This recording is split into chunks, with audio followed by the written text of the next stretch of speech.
நீ விட மாட்டேன். என்னடி இவர் கத்துற காட்டுல அந்த பையன் நம்மள ஒரு காட்டு காட்டிடும் போல பயமா இருக்கு. பயப்படாதீங்க, பயமா இருக்கு. என்னாச்சு? நேத்து கேட்ட அதே சவுண்ட் உனக்கு கேட்கல? ஆமா கேக்குது. சாமி இங்கதான் இருக்கு, வாங்க. சாமி வாங்க சாமி. பாக்குறேன் இருங்க. இருடி, சாமி வரட்டும் நம்ம பார்க்கலாம். சாமி ஏங்க பூனைங்க. பூனை பூனை கத்துனதுதான் எனக்கு குழந்தை கத்துன மாதிரி கேட்டுச்சோ? இருக்கலாம். உன்னை விட மாட்டேன்டா. உன்னை துரத்தாம விட மாட்டேன். உன்னை பிடிக்காம விட மாட்டேன். உன் கழுத்துல என்ன பண்ற மாதிரி விட மாட்டேன் நானு.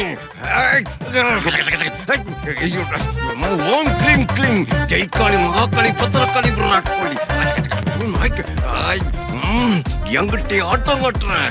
நான் யாரு? நானு வெளியே வந்துரு. நீ இன்னைக்கு உன்னை நான் பிடிச்சு அடக்கிட்டேன் நானு.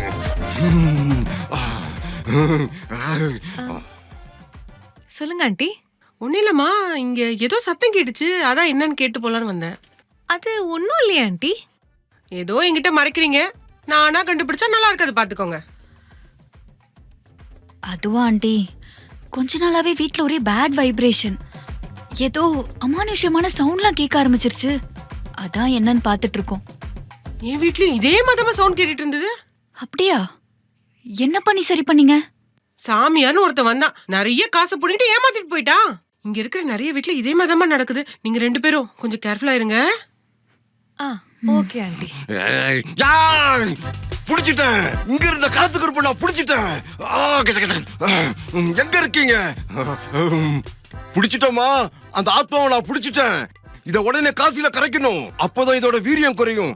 அதனால நீங்க எனக்கு தர வேண்டிய காசுல இன்னும் 50 ரூபாய் எக்ஸ்ட்ரா தாங்க.